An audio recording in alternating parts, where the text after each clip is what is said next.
Hello everybody, this is Dana with the Freedom Please channel and essenceofme.com. I'm coming to you all today with a Yarncrafters chat.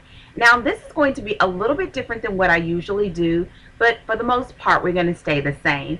I'm going to still do the same chattering, but our focus is going to be a tad bit different. Today I'm going to talk to you all about patterns, and not how to read a pattern, but I'm going to show you a variety of ways that I guess you could say set up my patterns. If you are a yarn crafter, or if you're someone that does some sort of crafts with your hands and you need a pattern, for the most part you know that sometimes setting up or positioning those patterns can be an issue if you're not using some sort of printed pattern or something along those lines. And so this video is going to be not only for my crocheters but also my knitters, and I'm sure you could use this if you do cross stitch or anything where you need to read a pattern. Well, except not sewing, but you know. Now there's some people that just like to listen and you are more than welcome to stay around. So if you want to know more about how I kind of handle my patterns, and I have some pretty clever ways. I've never seen anyone talk about this topic and not offer some of the tips and suggestions that I plan to share. But if you'd like to know more about it, I am going to suggest that you pause right here and I will be waiting for you. Go grab your coffee or your tea, and of course grab something to work on, because this will be a fantastic crafting time, and I will see you on the other side of the introduction. Now if you're not going to stick around, thank you so much for your time, and I hope that we will be able to get together soon on another video. You can see me coming up again hopefully next week with another installment of the Dream Chasers video series. And I also have more Yarncrafters chats. I don't know if I have any hauls. You'll just have to check out, and as always, subscribe to my channel. So let me get to the meat of this video. Let's get it started on the other side of the intro. See you in a bit.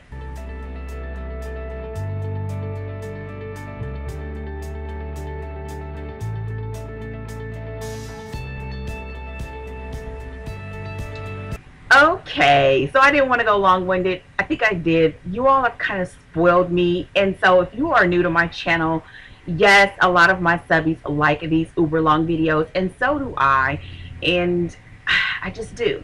So welcome. Today is a Yarncrafters chat video, and I'm doing this one a little bit different, so I would love to receive your comments in the comment section, as well as any suggestions, because this is more topic related. In the past with the Yarncrafters chats, I either do hauls or show projects, and we talk about some things in general, but this one I'm going to try my best to keep it focused so that you will be able to not only work during this time, but also use this video potentially as a resource later. So I did not want to have a bunch of things in it. So with that said, let me show you what I am working on. Of course, not while I talk, but here we go. I'm going to first show you an update shot of the crochet throw that I'm working on, and I'm going to show you, and I'm going to have to stand up because it's actually getting pretty big. So let me get it. It's turning out so nice. I've actually been working on it for quite a bit, because the other projects that I'm working on, I have to read patterns to do it. And so I haven't been doing them as much because my schedule was really, really busy for this past couple weeks. So here is the throw. And here's the top. And it's pretty big. I would say if I had to estimate it's about 4 feet long by, oh, I guess I could not have to guess. It's about about 2.5 feet by 1, 2, 3, 4. I was right. About 2.5 by 4 feet. Is an estimate of the dimensions of this blanket, and I still have a long way to go. I am not going to tell you what I have planned to give it a little edge, or not edging, but a little, to make it different, to make it special for this particular person. Because I don't know if it's gonna work, but yeah, I'll keep you all posted. So that is what I'm working on for my crochet project. And I'm going to fold this up and put it away. And now I'm going to show you what I'm working on for my knit project. Now this knit project is fantastic for a road portable project. This particular crochet blanket is not anymore. It's now at the size where it's not portable at all. I have to work on this either in bed or on the couch. I can do it a little bit at my desk, like if I'm either doing a conference call or something like that, but I actually have kind of stopped because it's long enough to where when it sits in my lap, it brushes the floor. So now I either have to do it on the couch or do it in bed, and so it is extremely warm and soft, and so I'm having a great time making it. As for my knit project, you have seen this before, but it is growing. Look at this. This thing is taking forever to make, though. It is taking forever. Look at it. I already know some kind of modifications that I would make in order to make it, you know, be a faster project. But as for right now, I really wouldn't do that because look how beautiful this is. It is just great. The yarn is knitting up beautifully. It is a very straightforward pattern. I don't have to refer to the pattern pretty much at all, and so because it's small, it's portable. The yarn ball is here, which I think I told you all that I did this by hand. I wound this by hand, and so but that's that, working on these addies. And so that is what I'm working on. So don't forget to tell me what you're working on. I mean, some of you all are still working on your 2003 projects, and so as you can see, I am too. Those are still carrying over. So with that said, today's video, I'm going to talk about patterns and not how to read patterns. Although if that's something that you all are interested in, let me know, because I find that whenever I do my in-person classes, that is what I get a lot of questions about, is about how to read patterns. And I can't imagine how I would have grown as a knitter if I did not know how to read patterns. I believe my fluency and ability to read crochet patterns helped a lot with reading knitting patterns, even though the terminology is different. Somewhat, some of the structure sometimes is different, but I think it just kind of gave me a little bit of confidence in going into knitting when I just done so small amount of knitting, and I wanted to do more. So it kind of gave me a little bit of confidence when it was time to blossom and to grow in projects. But today I'm going to talk about what do you do when you have a pattern and you need to use it to work. A lot of people may buy electronic patterns, which means your patterns may come in a written form and you print them on your computer. So I'm going to show you an example. Here is an example of a knit pattern, and I mean, I have knit and crochet just by my desk, and so since it's on paper, you could just lay it down wherever you are, whether it's on the bed or on the couch, and look at it.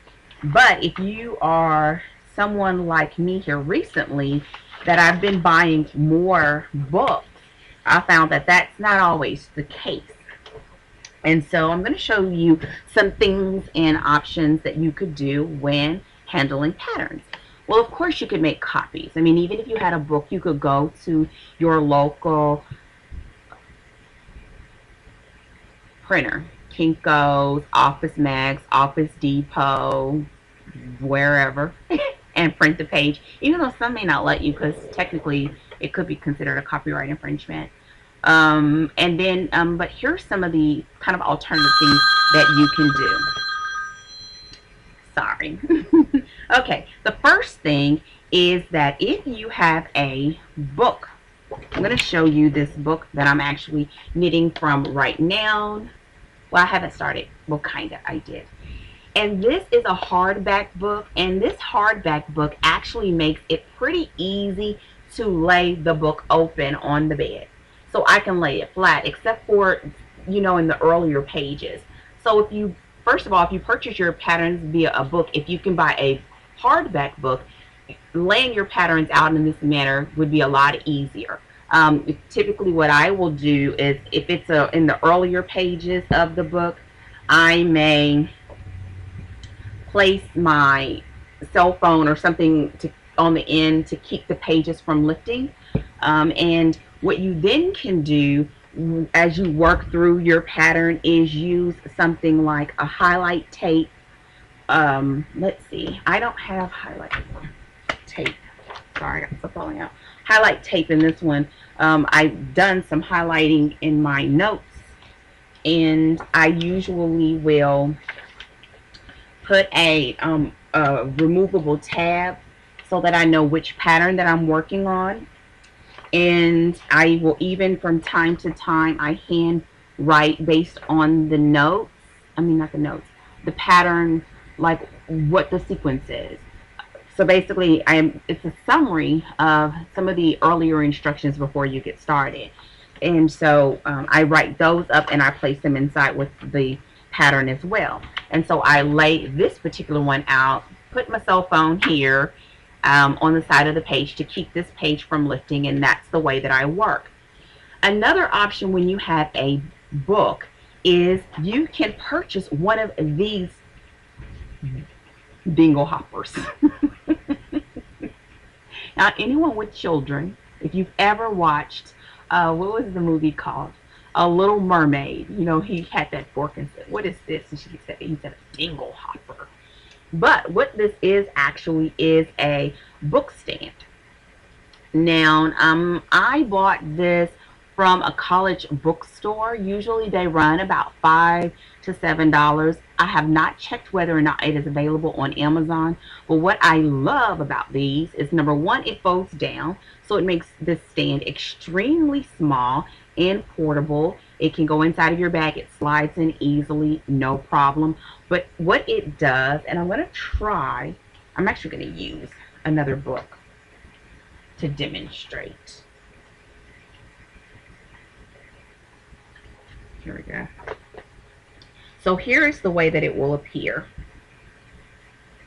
You prop your book in it and it holds the pages open. And what you can do with this is sit this on the table, or if you work in your living room, sit this on your coffee table. If I'm working in my bed, I actually have a computer lap table that I can sit this on, and it will actually place my pattern almost eye level, which is awesome. And this, along with highlighter tape, is fantastic because the highlighter tape, I place it across the section that I'm actually working. And so you can potentially find you one of these book stands. Again, I bought this a long time ago. These things last forever. I use them in grad school. I'm so glad I bought several of them, but they've lasted, this is like really old, like years. And so you can use this to position your patterns on. Another option for your patterns is, which may seem a little old-fashioned or like a lot of work, but another thing is index cards. Now, this is written on, I purchased 100 of these index cards. They are lined on one side, solid on the back, and this is actually a pattern that I just wrote for a custom piece that I'm making for someone. And so once I drew out, or hand pencil, just wrote what I wanted to do and did all the stuff, that found the stitches, put that together, did the stitch multiple, you know, decide how much I was going to cast on, all that other stuff. Once I was done, I took those notes from my iPad and I placed it on an index card. And I'm going to explain to you why I placed it on an index card. because the next option I will talk about is electronic devices, of course. Um, Index cards are probably the most portable of all the options that I would suggest. And what I do, not only will I have the index cards, but I will place these when I have several of them. Let's say you're working on a pattern like in this book and it's in welts. Each welt you can place on an individual index card and put the number on the index card as far as the sequence that the cards go in. And then once you're done, or as you move about, you can place those index cards inside of a Ziploc bag, and that can go into your work bag. What this allows you to do is you can see through the Ziploc bag to see your index card that you're working on, and your index cards are waterproof. So you don't have to worry about messing up your pattern. Another thing that I like about doing this, even when I have books such as this, is that you do not want to wear out your spine too much. I mean, I wouldn't want to, because you would hope that you would be able to have your books for a really long time. And sometimes what I'll do is, even if I don't do the index card method in the beginning, if it's a pattern that I think I'm going to use over and over again, I will take my time while I'm watching TV shows to just slowly start transcribing the patterns onto my index cards. And that way, then look, this is getting a little bit extra, but you can take a snapshot of the picture of the pattern and print it. I just send it to, I'm telling you all my secrets. You can just send it to somewhere like Walgreens, or like from online, Walmart, for them to print the picture on photo paper is something like, sometimes it's only 20 cents, and you can pick it up while you're in there shopping or something. And so then inside of my Ziploc bag, I will have my index cards. I will have a picture of the piece, and you can put it inside your index cards, and those file so simply, so that you can begin to have a little arsenal of your favorite patterns. And so that way your stuff is waterproof, and it's easy to lay down. It's small, it's compact. The only thing you would have to probably worry about is if you have bad handwriting, right?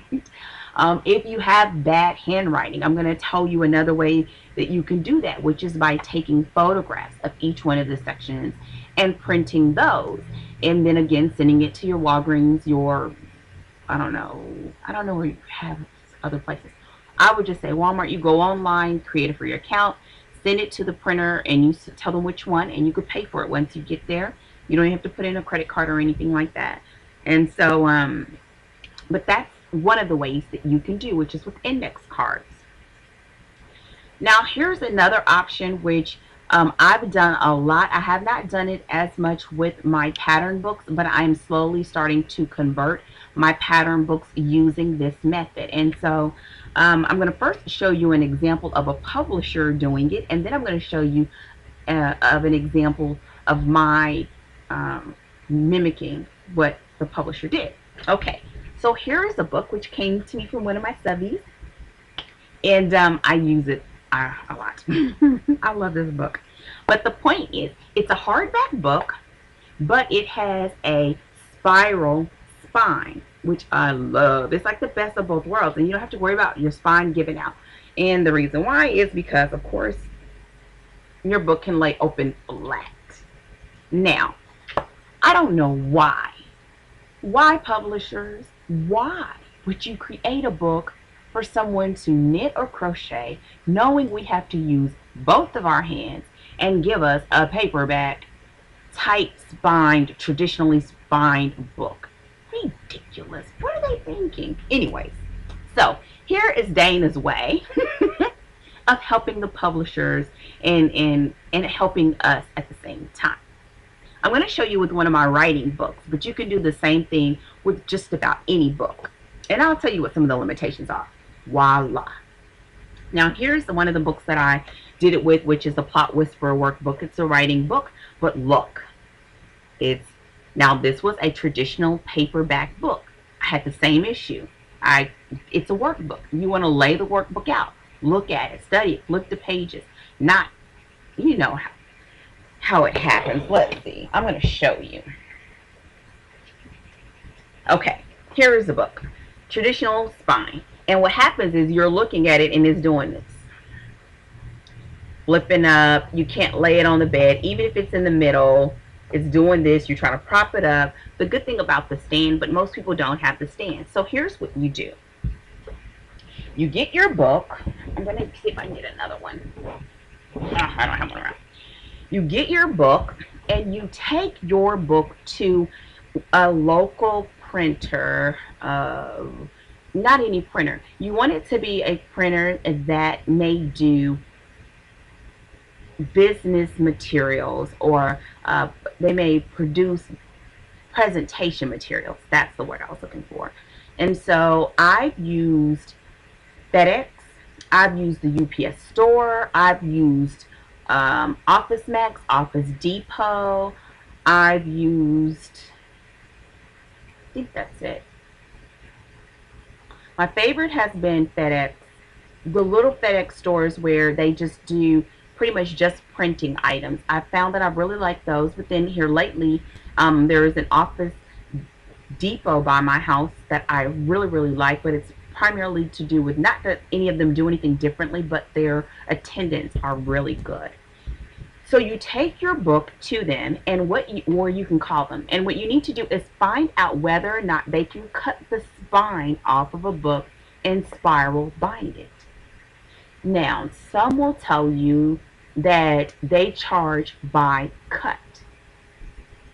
If they charge by cut, some will even let you cut several books according to whatever their maximum page count is, and still only consider it a single cut, which is awesome. Which means you can take 2 or 3, pattern books tend to be thinner.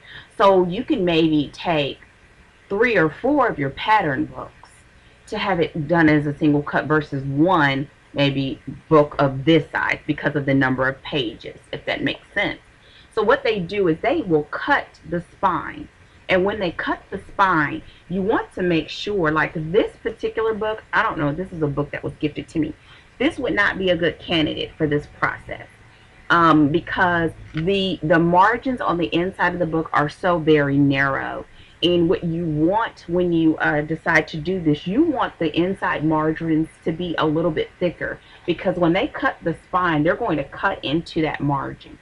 So you want to have a thick margin. Something that's probably an inch or 3/4 of an inch to an inch deep will probably be perfect. Because if they cut it about 1/4 of an inch in, then that means you still have space, and then they punch the hole, and then they spiral bound it. And they will each tell you like what's the largest size. I think some of them only have an inch as far as the diameter of the coils. I believe some can go up as high as 2 inches. I don't think I've ever seen more than 2 inches. And I've seen them as small as maybe 1/4 of an inch or 3/4 of an inch. And then what they do is they hole punch it and they spiral bound it in this manner. Now you can even ask them, typically they don't charge you more. They can put a clear coating on the front and a black or solid backing. And I don't think they charge you more for that. Typically to have this done though, it's about, in my area, I would estimate between $4 and $6 total. And I know, you're probably saying like that's probably, I mean, it's not expensive, but it's not cheap. But the way I think about it is that as an investment, because if you wear out your book or your pages are falling out, then you may want to go buy the book again. And why buy the book again if you can do your best to preserve the book that you have? And so you walk away with something like this, and you can lay it open flat, okay? And so what you then would do is when you call the printer place, you want to just find if they will cut the spine and spiral bound, if they could do it with a book, not a textbook, but a traditional paperback book. I think that is it. Oh, no, it's not. I always have to think about it. I probably should have taken notes. Before I move on to the last thing, which is electronic devices, I want to go over a few things. With this type of method, the spiral bounding, which I just love. I mean, if you go to my bookshelf, most of my technical books whether they're on writing, crafting, or whatever, I will go through this process with. If I go through a big book buying binge like I've been doing here lately, I will slowly start doing them as I go along. But for the most part, if it's a book that I think I'm going to get quite a bit of use out of, I will do this because it's an investment. But what you want to do is, number one, you want to make sure that the inside margins are fairly large. This book probably, even though I cut it, it was probably an inch, maybe a 1 1/4 inch thick margins, and it was perfect for this process because I could still write a few notes or whatever on them. It actually, look, you can turn your pages inside out. You know, it just makes the book so fantastic. You want to also ask them about what the max number of pages are that they can actually cut with their cutter for a single cut. You also would want to ask them if they can cut several books at one time and still charge it as a single cut, because if they can, you can take several books at one time and have them cut at one time. And then you would just ask them, how much would it cost for you to cut a traditional book, cut the spine, and spiral bound it. And so, let me know how that goes. I think that was all the considerations with that. Lastly is electronic devices. On my iPad, I have a lot more than on my phone, but the good thing about it is those two are interchangeable because I do have my stuff backed up on the iCloud.